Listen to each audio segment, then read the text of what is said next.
మనం చూసినట్లయితే దీన్ని పొద్దుతిరుగుడు పువ్వు అని అంటారు.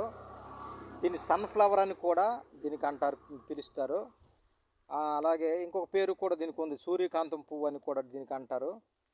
ఇప్పుడు ఈ యొక్క పొద్దుతిరుగుడు పువ్వు ద్వారా మనం నేర్చుకోవాల్సిన విషయం ఏంటంటే, ఉదయము ఈ యొక్క పువ్వు సూర్యకాంతం పువ్వు ఉదయాన్ని మనం చూసినట్లయితే చాలా చక్కగా తూర్పు వైపు సూర్యుడికి అనుకూలంగా పడమర సూర్యుడు అస్తమించేటప్పటికి సూర్యుడి వైపు మరి తిరిగి ఉంటుంది ఈ యొక్క పుష్పము.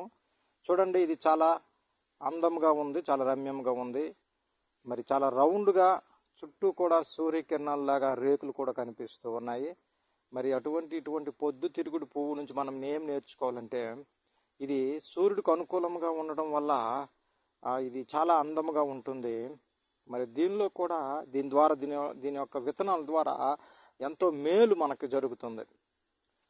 అంటే ఈ విత్తనాల్లో ఉన్నటువంటి ఆ యొక్క విటమిన్ ఈ కావచ్చు, మరి మెగ్నీషియం కావచ్చు, ఇవన్నీ కూడా మన శరీరానికి ఎంతగానో ఉపయోగపడతాయి, శరీర సౌందర్యానికి ఉపయోగపడతాయి.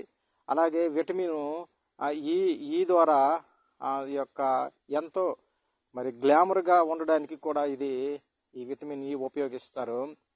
అయితే ఈ పొద్దుతిరుగుడు పువ్వులాగా నీవు నేను మనమందరం కూడా వీక్షించాలంటే, అందముగా మరి పొద్దుతిరుగు పువ్వులాగా మనము కూడా ఆహ్లాదకరంగా మనం ఉండాలంటే, మనము కూడా సూర్యుడైనటువంటి మరి దేవునికి ఒక పేరు ఉంది, నీతి సూర్యుడు అంటారు. అటువంటి నీతి సూర్యుడు వైపు మనం చూసినట్లయితే ఈ పువ్వులాగా మనము కూడా మన జీవితము, మన కుటుంబం వీక్షిస్తుంది. మనమందరము కూడా మన మనస్సు ఈ పొద్దుతిరుగుడు పువ్వు వలె మన మనస్సు దేవుని వైపు, నీతి సూర్యుడి వైపు మనం చూసినట్లయితే ఆశీర్వదించబడతాం.